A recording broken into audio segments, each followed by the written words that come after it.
Welcome, SFA students, to Hogwarts. You're going to be training as a Gryffindor chaser in the great sport of Quidditch. I've got my Harry Potter gear on, and I'm excited for you guys for this lesson today.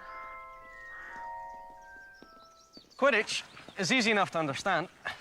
Each team has 7 players, 3 chasers, 2 beaters, 1 keeper, and the seeker. That's you.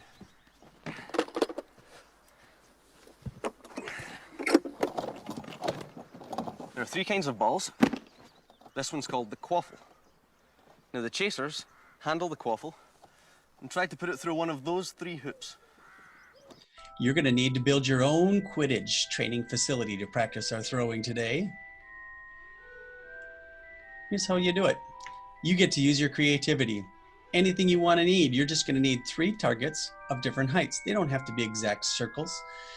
I'm going to be actually using, as you can see, 3 garbage cans. Now, Miss Lemke decided to just put tape on a garage door.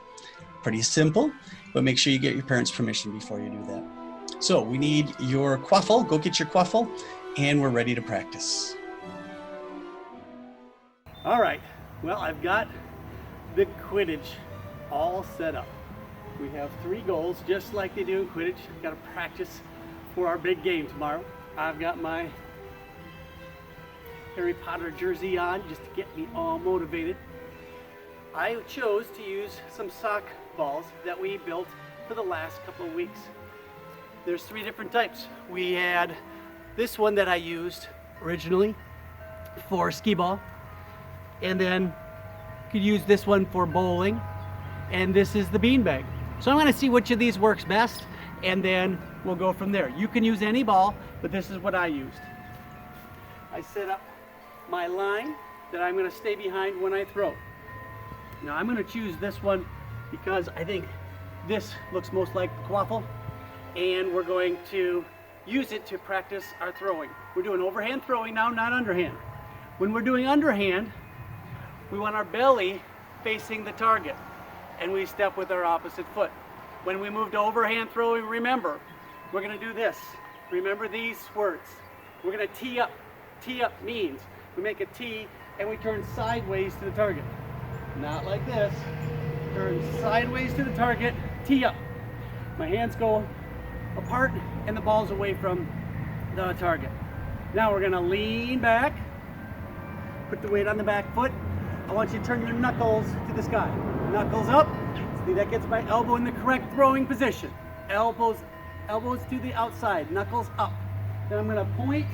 I'm going to step with the front foot because that's the opposite foot, and we're going to throw. So that's the cues I want you to think of in your head. Lean back, knuckles up, point, step, throw. Lean back, knuckles up, point, step, throw. All right? Then, my rules we're going to have. I need to make 1 point in each of the goals in order to move back. So once I've made a goal in each of the goals, I'm going to pick my marker up and I'm going to move it back 1 giant step. So let's see how I do. Now as you watch me practicing, you can see we're going to go in fast motion here. You can see I still set up each time with a tee up, knuckles up, lean back, knuckles up, point, step, throw. Make sure we're throwing accurately. Our end result, if you make it or miss, isn't as big of a deal as throwing correctly. You can see Miss Lemke, lean back, knuckles up, point, step, throw. Or her kids, lean back, knuckles up, point, step, throw. Lean back, knuckles up, point, step, throw.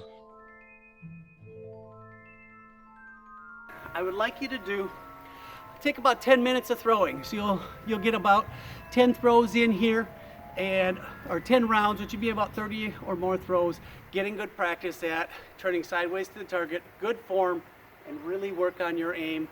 And we'll be ready for the Quidditch match tomorrow.